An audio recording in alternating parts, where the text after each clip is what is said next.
This is the Music Halls of Fame podcast. And this week we honor the year in music for 1997 along with a member of the Rock and Roll Hall of Fame class of 1997.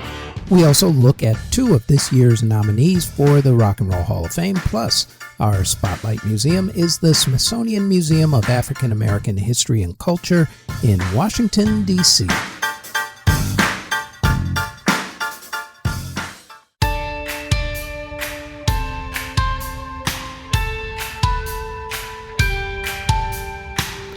Before we get going with the podcast, like everyone tells you, please like, subscribe, and hit the notification bell so you'll know when these podcast episodes drop, which is usually every Thursday. Now, on to this week's episode.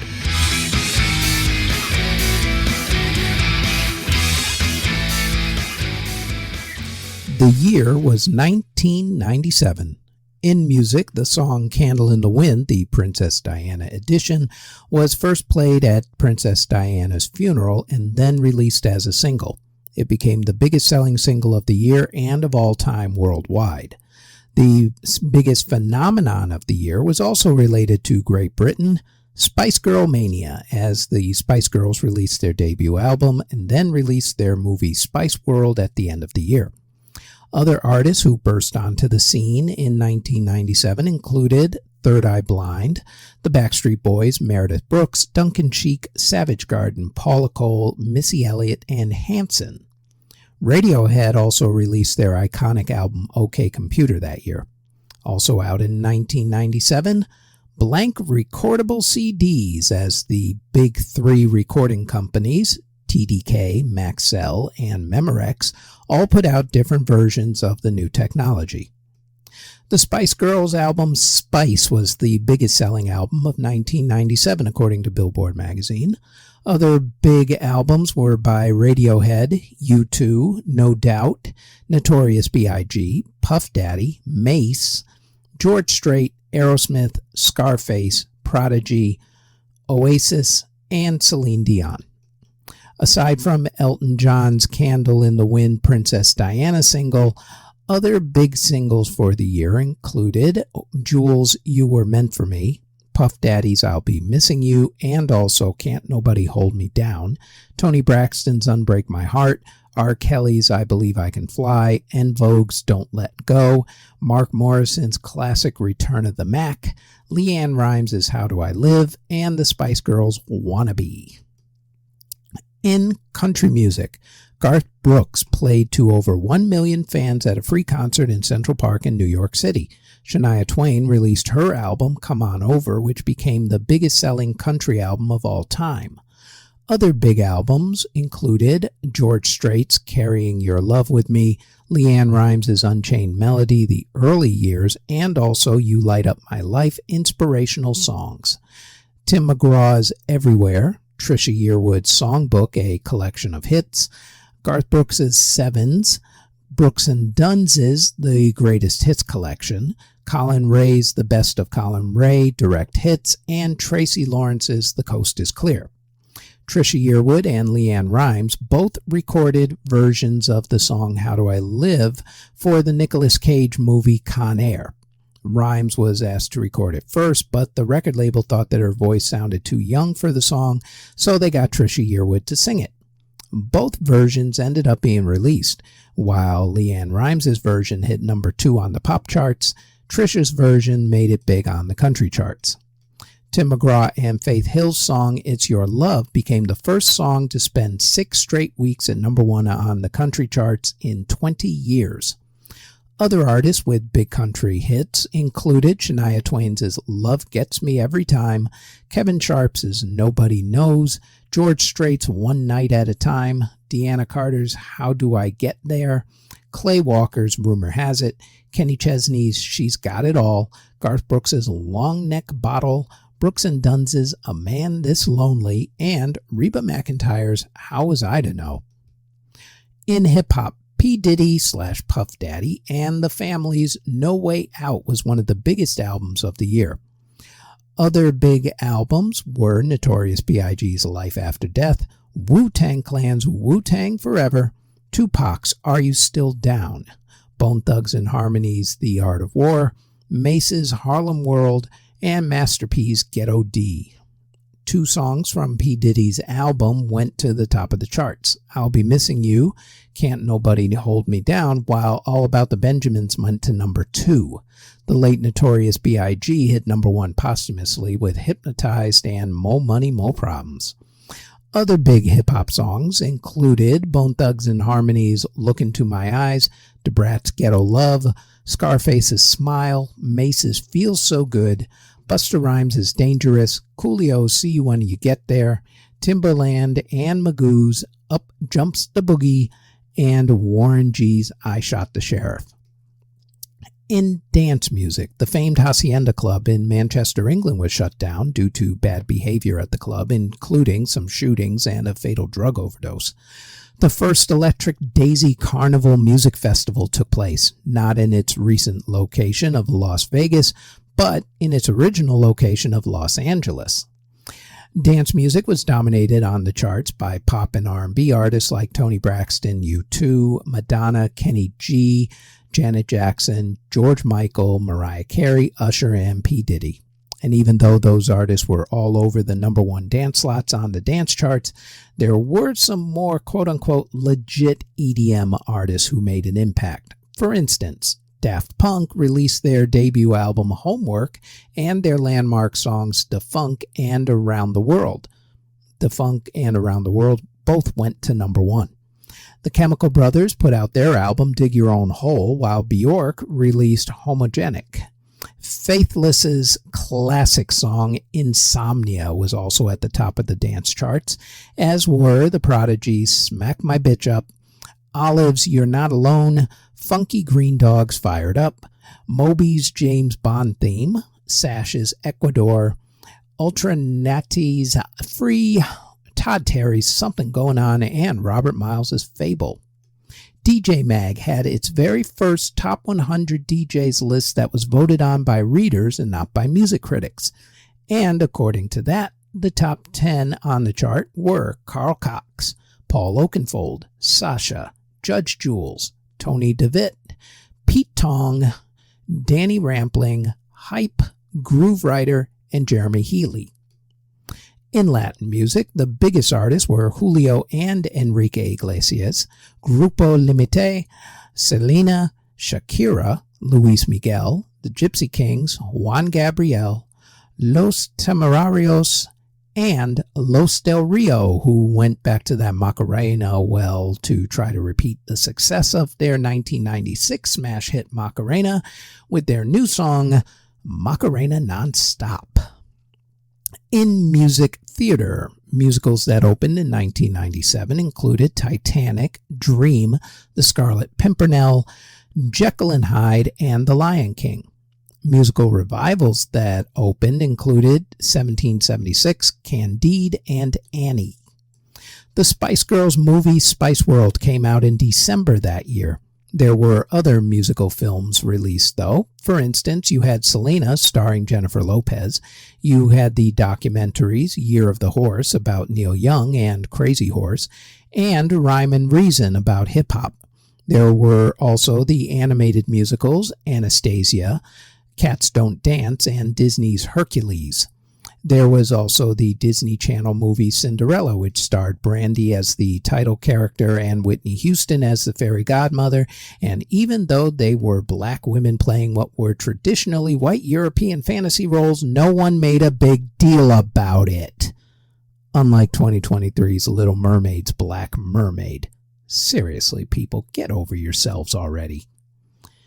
Anyway, bands that formed in 1997 included Coldplay, the Buckwheat Boys, Death Cab for Cutie, Destiny's Child, Eiffel 65, Gym Class Heroes, Interpol, the Plain White T's, Newfound Glory, the New Radicals, Solar Stone, Venga Boys, Yin Yang Twins, and the White Stripes.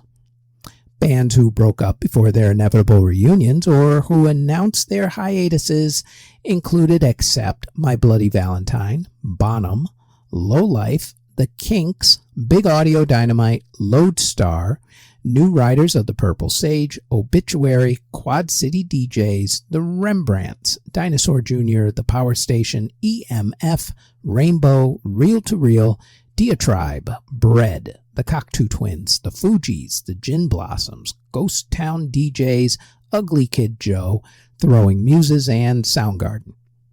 Bands that reformed in 1997 included Blondie, Depeche Mode, Echo and the Bunnymen, Jane's Addiction, and Sunny Day Real Estate.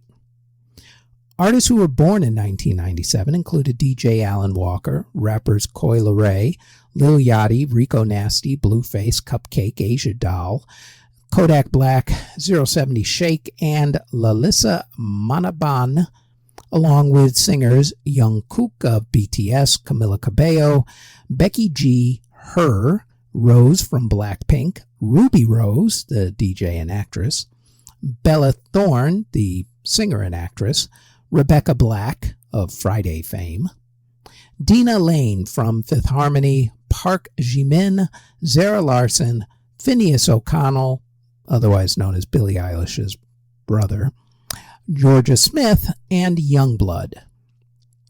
Artists who passed away in 1997 included the Notorious B.I.G., who was shot and killed, and which was why all his albums suddenly shot up the charts. No pun intended.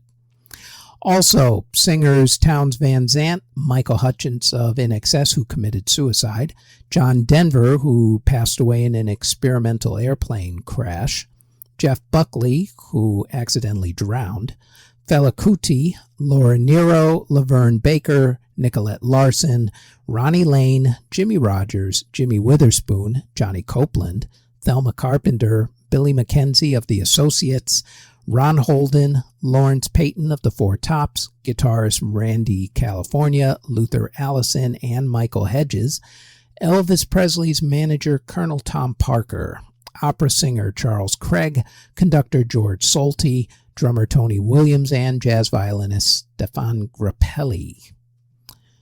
In awards for the music of 1997, Bob Dylan's Time Out of Mind won Album of the Year at the Grammy Awards, while Sean Colvin's Sonny Came Home won Song and Record of the Year. Paula Cole won Best New Artist. The ceremony, though, is probably better known for when New York actor Michael Portnoy went on stage shirtless during Bob Dylan's performance of his song Lovesick and started dancing, with the words "Soy Bomb" written on his bare chest, before being escorted off stage by security. At the MTV Video Music Awards, Jamiroquai won Video of the Year for Virtual Insanity.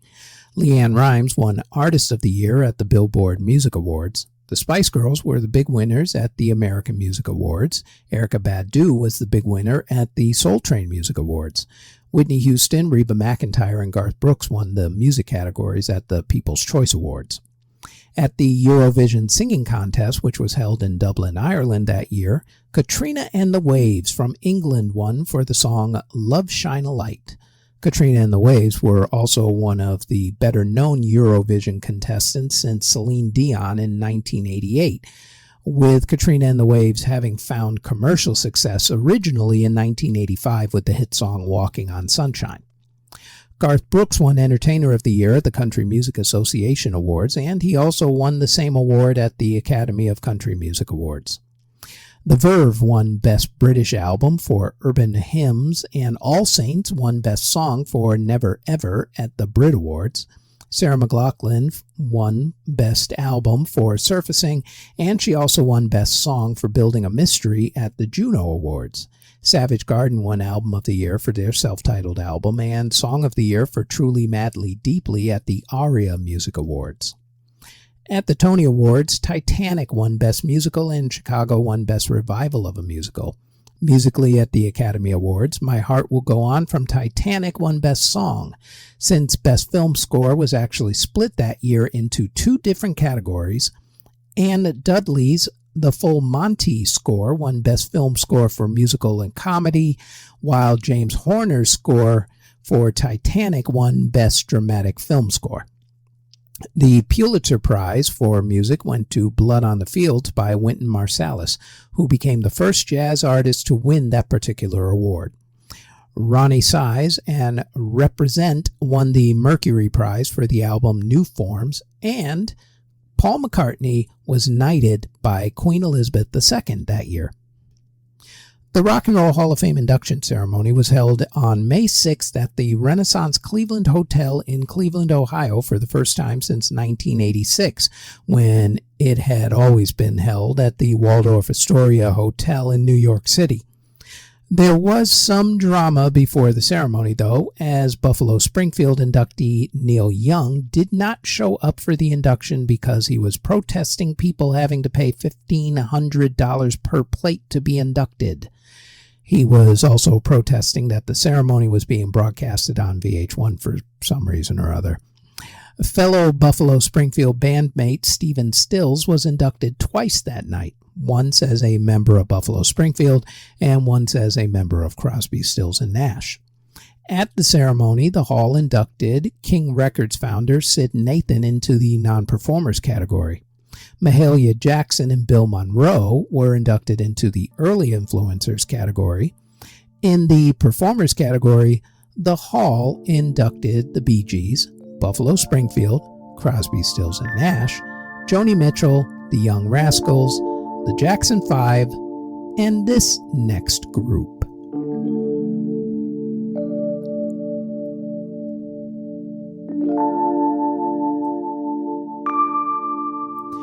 If you are a fan of early hip-hop, then known as rap music, then you know that a lot of the samples came from two different people, James Brown and George Clinton. In fact, they were sampled so much that they could have never have worked again in their lives and lived off the royalties if any of those people actually paid them royalties for the samples they took. What James Brown did for soul and R&B music, George Clinton did for funk music, injecting it with a psychedelic blend, inventing a new form of music called P-Funk, and all with a performance showmanship that has often been imitated but never duplicated ever since. George Clinton himself was born on July 22, 1941. He started a group at age 15 in Plainfield, New Jersey called the Parliaments, whose name he took from Parliament cigarettes. In the early days, their musical style was influenced by doo-wop and vocal R&B acts at the time. They also garnered local recognition for their soulful performances and tight harmonies, displaying early signs of their musical prowess.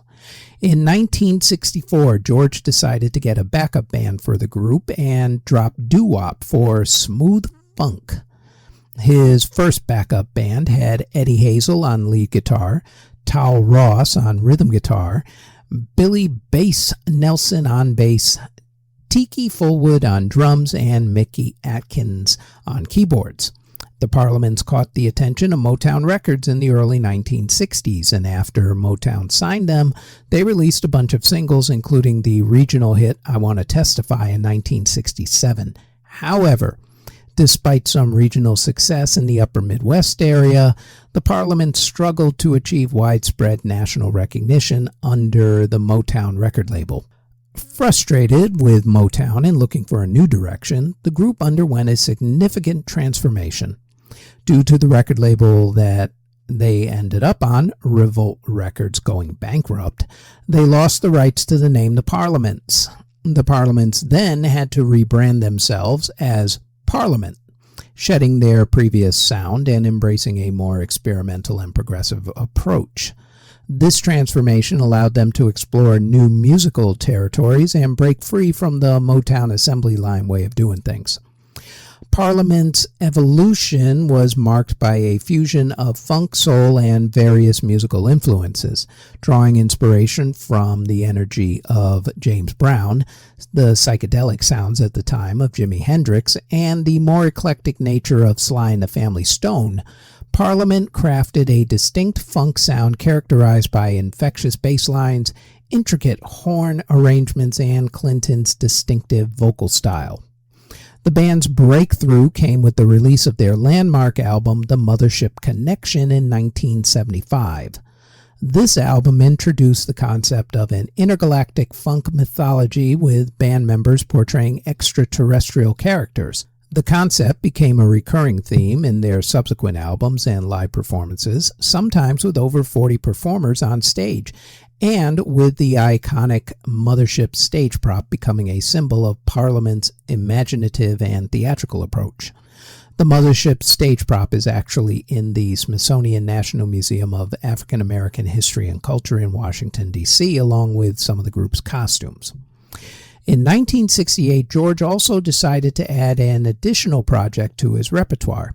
He took his backup band and called the new band Funkadelic, establishing their distinct musical identity and creating the new musical genre P-Funk. Billy Bass Nelson is the person who's credited with calling the band Funkadelic. This change reflected their intention to delve into a heavier, more guitar-oriented sound while retaining the rhythmic foundations of funk music. And it was also during this time that the band's lineup expanded to include such legendary performers as Bootsy Collins on bass and Bernie Worrell on keyboards. Eventually, after having both groups running separately at the same time in order to take care of George's creative ideas, both bands would merge into Parliament Funkadelic. There were also spin-offs of the band such as Bootsy's Rubber Band and the Brides of Funkenstein. Funkadelic's self-titled debut album, released in 1970, showcased their experimental approach to music. Tracks like I'll Bet You and Music for My Mother epitomize their unique blend of psychedelic elements, distorted guitar riffs, and soulful vocals. Funkadelic's subsequent albums continued to push the boundaries of musical innovation.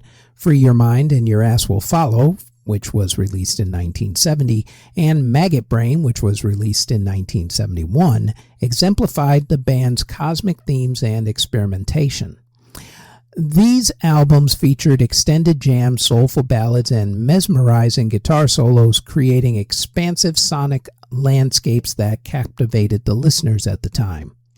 And while initially operating outside the mainstream, Funkadelic achieved commercial success with the release of their album One Nation Under a Groove in 1978. The title track became an instant funk anthem embodying the band's message of unity and musical liberation. This commercial breakthrough propelled Funkadelic into the mainstream, solidifying their position as one of the foremost funk rock acts of the era. Funkadelic's influence extended far beyond their commercial success. Their groundbreaking fusion of funk, rock, and psychedelia inspired countless musicians across many genres. Their experimental sound, socially conscious lyrics, and mesmerizing stage performances left an indelible mark on the music industry as a whole. Artists ranging from Prince and the Red Hot Chili Peppers to contemporary funk and rock acts continue to draw inspiration from Funkadelic's eclectic and boundary-breaking approach. As the 1980s came around, the collective broke up and went their separate ways. A lot of them went on to other projects, solo albums, or guest spots on other artists' tours. For instance, Bernie Worrell, for a time, went on tour with the group The Pretenders. Bootsy Collins ended up in a number of artists' songs, most notably Delight's classic dance track Groove is in the Heart, along with putting out his own albums. George kept going with solo work and had the hit song Atomic Dog, which got sampled a ton of times, along with getting put in various commercials and movies having dogs in them, of course.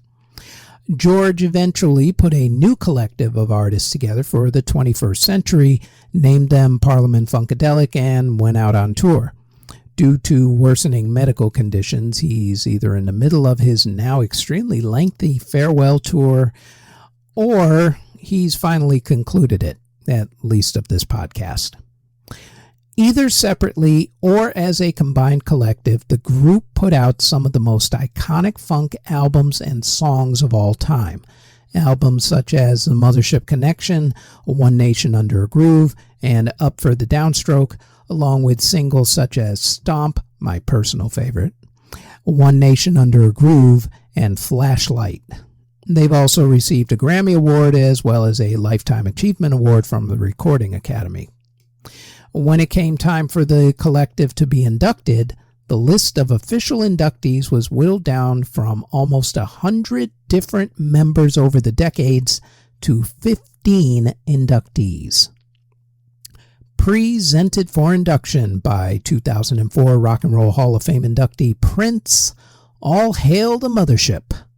The inductees: Bernie Worrell, Bootsy Collins, Calvin Thang Simon, Cardell Boogie Mawson, Clarence Fuzzy Haskins, Eddie Hazel, Gary M. Scheider, Gene Grady Thomas, Glenn Lamont Goins, Jerome Bigfoot Braley, Michael Kid Funkadelic Hampton, Raymond Davis, Tiki Fullwood, Walter Junie Morrison, William Billy Bass Nelson Jr., and of course, the P-Funk master himself, Mr. George Clinton. The collective known as Parliament Funkadelic, inducted into the Rock and Roll Hall of Fame in 1997, and we have a selection of their music on this week's music podcast playlist, the link to which is in the show notes.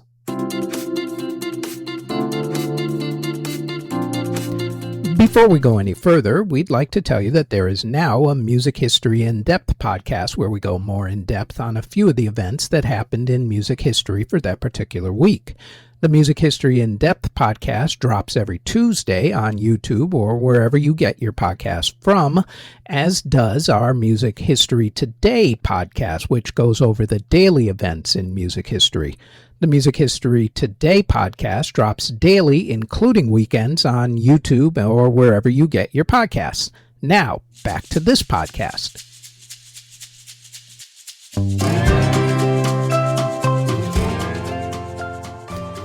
The Rock and Roll Hall of Fame recently announced its nominees for the Performers category for this year's induction into the next class for the Hall. This list does not include whoever they decide will be inducted in the other categories like Musical Excellence or Early Influencer. Therefore, the Performers list is as follows: Mary J. Blige, Mariah Carey, Cher, the Dave Matthews Band, Eric B. and Rakim, Foreigner, Peter Frampton, Jane's Addiction, Kool and the Gang, Lenny Kravitz, Oasis, Sinead O'Connor, Ozzy Osbourne, Sade, and A Tribe Called Quest. Not a bad list at all. In fact, the thing I love about it is how diverse this class is. I know the purists out there only want to see white rock acts be inducted, but hey, guess what? Rock and roll was black music back in the 1950s until people like Elvis Presley and Sam Phillips came along and started making money off of it. So that whole white rock music only argument that I've seen on YouTube lately concerning the Rock and Roll Hall of Fame, sorry MAGA morons, but you don't know music history. Music is for everybody, and by everyone, regardless of race, creed, color, gender, sexuality. Don't matter. Handle it and stop melting, you snowflakes on YouTube. Anyway, the good news is that you now get to vote for whoever gets inducted, as the fan vote is a small part of the total vote. Go to rockhall.com to vote. We will put that link in the show notes.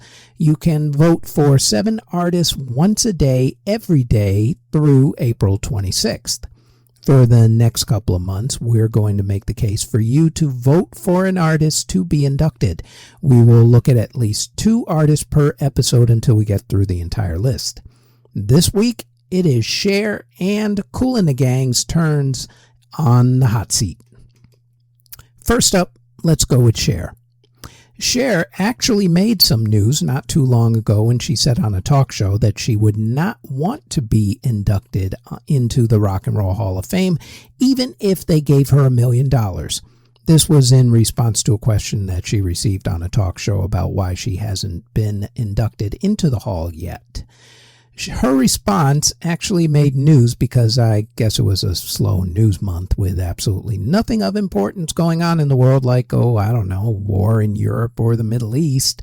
So what better for the press to focus on than this particular story? Be that as it may, I do actually have a theory as to why she's not in the Hall yet, which I will get to in a minute. Before then, though, as always, let's check her stats. To the tail of the tape we go. Cher has released 27 studio albums, 3 live albums, 4 soundtrack albums, and 10 compilation albums. Of those, 15 hit the top 40 in America, with 7 of those 15 going top 10. The highest charting ones being 2013's Closer to the Truth and 2018's Dancing Queen, which both hit number 3. Cher has also released 84 singles. Of those, 34 have gone top 40 in America, with 12 of those 34 going top 10, including 4 going all the way to number 1. 1971's Gypsies, Tramps, and Thieves, 1973's Half Breed, 1974's Dark Lady, and 1998's classic Believe. Cher has sold over 100 million records worldwide. She is one of the few solo artists to have had a song go top 40 on the American charts in 7 consecutive decades, with her first being 1965's All I Really Want to Do, and her latest being 2023's DJ Play a Christmas Song. She is also the only solo artist to have a number 1 song on an American music chart for 7 consecutive decades. So, with that much dominance, along with being a style icon, and for also having a few popular TV music variety shows, plus her many other accolades and honors, including a Kennedy Center honor, why didn't she make the induction list until now? My thinking is to why both she and some other women have either not been inducted or why it took forever for them to be inducted lies with the power of one man. Jan Wenner, who used to run Rolling Stone magazine and was one of the chief forces behind getting the Rock and Roll Hall of Fame to be built, had up until recently either been the head of the Hall of Fame or a board member with all the power and influence on the nominating committees that come with the position. Jan has now actually been dropped as a board member by the Hall due to some comments about female musical artists that he gave in an interview while pushing his book about rock pioneers. Google them if you want to know what he said. I'll just say that they weren't exactly flattering, but they brought to light his thinking about women, which also makes me think that he was probably one of the big reasons, if not the reason, why women have taken forever to get into the Hall, or even to make progress into getting into the Hall. Now that he's been sidelined, maybe the logjam can be broken, and it looks like it's beginning to be, as witnessed by the fact that even Sheryl Crow got in last year. And many other women who deserve to be inducted, just like Sheryl Crow does, love me some Sheryl, can finally get in. Cher absolutely deserves to be inducted, even though she ain't going to show up, not even for $1 million. Sorry, kids, unless, of course, someone talks her into it. Paging Dolly Parton, by the way, on that. Anyway, let's talk about Kool the Gang for getting into the Hall of Fame. Let's go and check their stats as well. Kool the Gang released 26 studio albums, 4 live albums, and 19 compilation albums. Of those, 20 went top 40 across the American music charts, including 12 going top 10 and 2 of those 12 going to number 1, those 2 being 1979's Ladies' Night and 1981's Something Special. The group also released 68 singles. Of those, 52 of them hit the top 40 on the various American charts, with 25 of those 52 hitting the top 10 and 6 of those 25 hitting number 1. They've sold almost 8 million albums and 5 million singles in America and 70 million records worldwide, and their songs still get played ad nauseum on radio stations and sports stadiums to this very day, especially their huge hit Celebration. As far as their influence goes, it was pretty much every R&B group of the 1970s and early 80s, including the Commodores, who we're going to weave back to in just a minute. Kool and the Gang were one of the few groups to become big on the R&B, pop, and adult contemporary charts in the 1970s and 80s, especially once they changed their sound to a more mainstream pop-oriented sound with ballads like Cherish, much like Lionel Richie and the Commodores did in the same time period when they put out songs like 3 Times a Lady, weaving back to the Commodores, like I said. What people tend to forget about Kool and the Gang is that they started making hits way back in 1969, and they actually started out as a funk band. They had funk hits like Funky Stuff, Jungle Boogie, and Hollywood Swinging. As much as their pop songs, Cherish, Fresh, and Celebration became smash hits, with Celebration being inducted into various halls of fame, including the Library of Congress National Recording Registry, it's been hip-hop and other pop culture who have been extremely influenced by the group. For instance, Jungle Boogie was one of the more memorable songs that was used in the movie Pulp Fiction. Hollywood Swinging has been sampled in hip-hop so many times that you tend to forget that Kool and the Gang actually did the original version with its famous horn opening and beat that have been used in songs like Mace's hit song Feel So Good, which also, by the way, includes a lyrical sample from Gloria Estefan and Miami Sound Machine's hit Bad Boy. Do Kool and the Gang deserve to be in the Rock and Roll Hall of Fame? Oh yeah. The answer is an absolute yes, because there have been plenty of R&B groups who have made it in already, from Earth, Wind & Fire to Parliament Funkadelic, so the precedent has been set. The Spinners are in fact, they just got in, and if they're in, then there is absolutely no reason why you shouldn't vote for Kool and the Gang to be inducted into the Rock and Roll Hall of Fame. So, remember to go to rockhall.com to vote. We, as I said, will put that link in the show notes for you. You can vote for 7 artists once a day, every day through April 26th. As of right now, the top 3 vote getters, by the way, are Ozzy Osbourne, Peter Frampton, and Foreigner.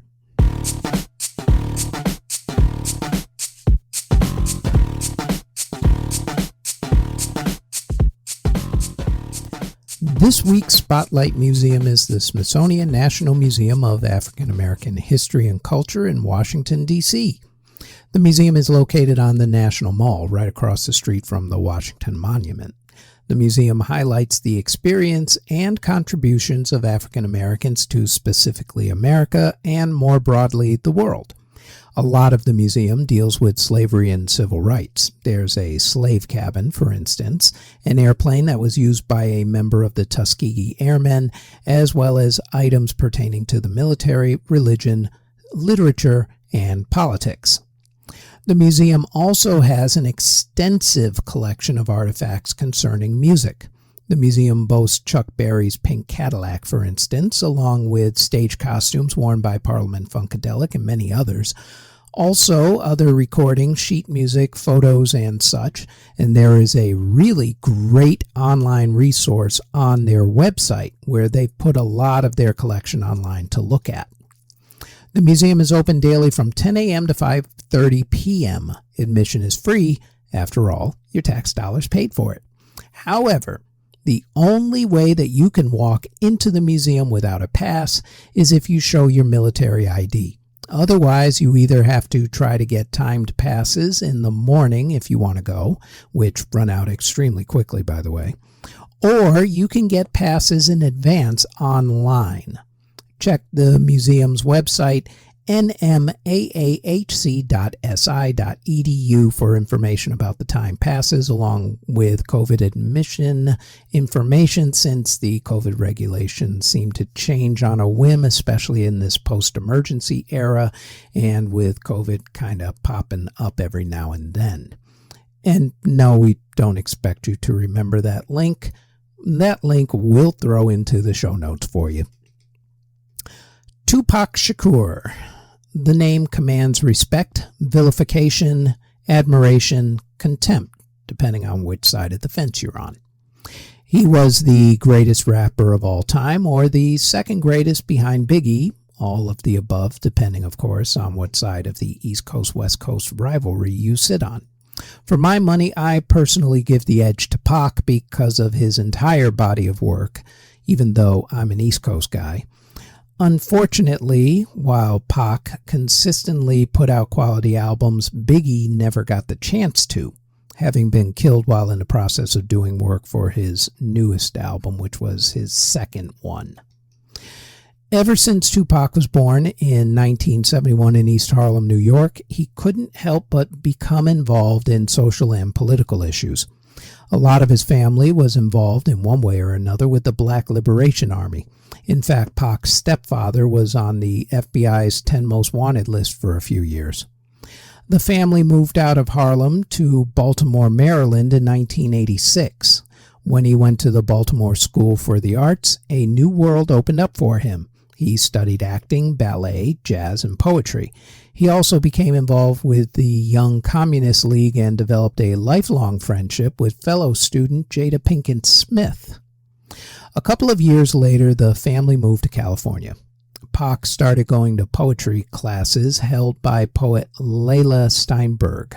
Layla was involved in putting on a concert that had Tupac's group at the time, Strictly Dope. In attendance was Atron Gregory, who signed Tupac as a backup singer with the hip-hop group Digital Underground. He ended up rapping on Digital Underground's song, Same Song. In 1991, he released his debut album, Tupacalypse Now. The songs that came off of that album were Brenda's Got a Baby and Trapped. For the next 5 years, Tupac released 4 more albums. The vast majority of his songs dealt with social issues such as police brutality, poverty, domestic violence, and such. Some of his biggest hits were California Love with Dr. Dre, 2 of America's Most Wanted with Snoop Dogg, I Get Around, Keep Your Head Up, Dear Mama, How Do You Want It, and I Ain't Mad at You. Of course, you can't mention Tupac without thinking about the bad that goes along with the good. There were his sexual assault charges and also a charge for assaulting director Alan Hughes. The sexual assault charge put him in jail 3 times. There was his beef with Biggie. There was the attempt on his life outside of a New York City radio station. There was his lawsuit against the city of Oakland, California, after getting beaten up by 2 Oakland cops who accused him of jaywalking, of all things to beat people up by. During one of his arrests for sexual assault, bail was set at $1.4 million. Tupac's savior in this case would be someone who was there when Pac met his tragic end, the infamous Suge Knight. Suge and Pac worked out a deal. In exchange for Suge posting Pac's bail, Pac would record 3 albums for Death Row Records. Suge Knight owned the record label at that time. Pac's first 2 albums in the deal were made into the 28-song double album All Eyes on Me. What most people don't realize is that all of the songs were recorded in 2 weeks between October 13th through the 27th, 1995. That is a staggering amount of work in 2 weeks for what turned out to be one of the greatest hip-hop albums ever made. The album was produced primarily by Johnny J and Daz Dillinger. Dr. Dre would help out on a couple of songs, and the album had guest spots from Dre, Snoop Dogg, George Clinton, Nate Dogg, Method Man, Redman, among many others. The album, when released on February 13th, 1996, became the first album to hit number 1 on the Billboard Albums chart from an artist who was in prison at the time, and would go on to sell over 10 million certified copies in America. The album had the mega hits California Love with Dr. Dre, 2 of America's Most Wanted with Snoop Dogg, and How Do You Want It with Casey and JoJo from Jodeci. The final song released from the album, I Ain't Mad at You, would be released after this next and unfortunate final event. On the night of September 7th, 1996, Quincy Jones and actress Peggy Lipton's daughter, Khadida Jones, waited for Tupac in a Las Vegas hotel room. Khadida was Tupac's fiancée at the time.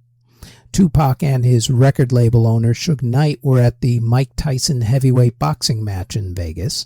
After the match, they walked through the MGM Grand Hotel.